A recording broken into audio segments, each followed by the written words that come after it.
Baik, bismillahirrahmanirrahim. Assalamualaikum warahmatullahi wabarakatuh.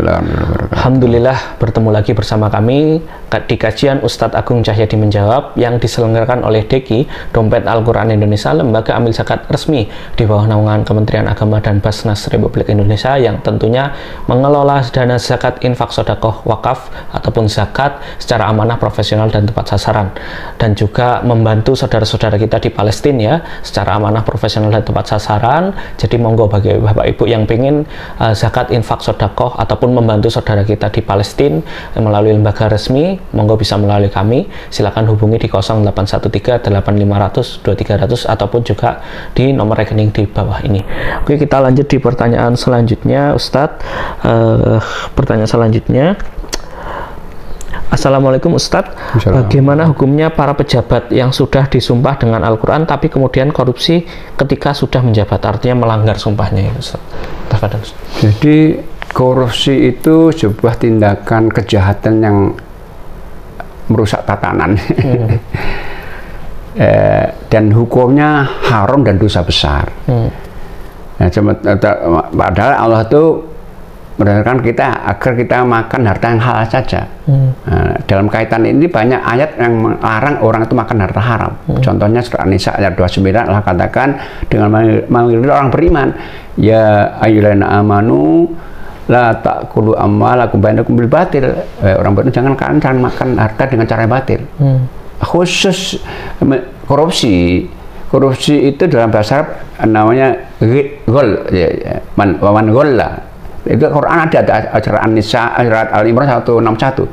Faman ghalla ya'ti yaumil qiyamah. Orang yang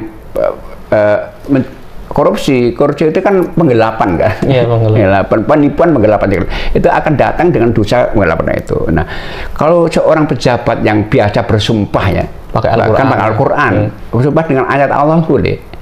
Ya boleh sumpah dengan selain Allah nggak boleh, itu nggak boleh. Itu bersumpah kemudian melanggar sumpahnya dengan korupsi, itu dosanya sangat besar sekali. Pertama dia melanggar sumpahnya, kedua dia melakukan kejahatan korupsi. Maka dia harus taubat Allah Taala, cuman dia harus namanya membayar kafarah sumpah karena melanggar sumpahnya. Kalau misalnya melanggar sumpahnya wajib membayar denda.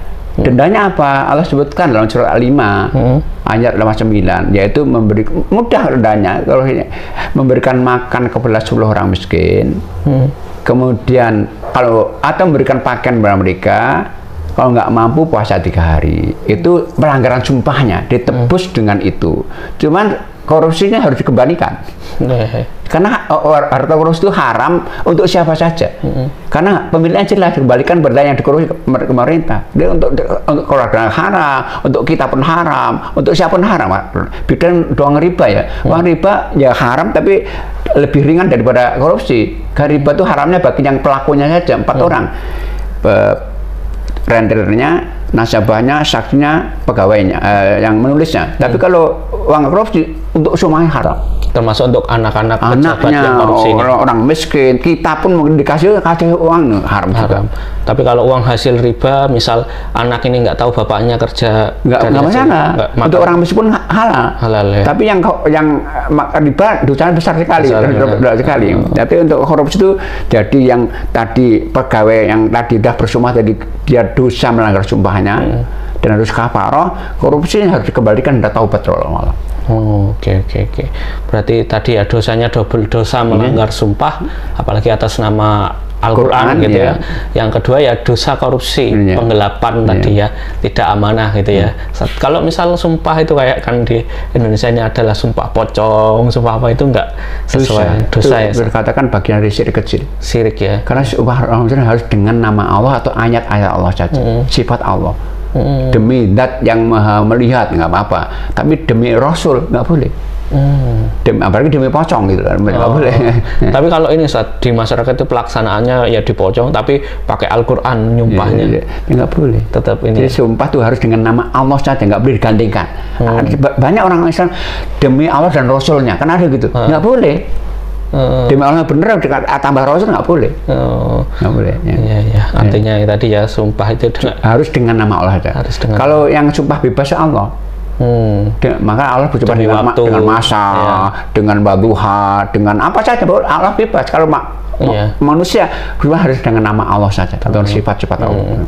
Oke, alhamdulillah menambah pengetahuan kita ya, pencerahan kita di masyarakat Indonesia khususnya ya.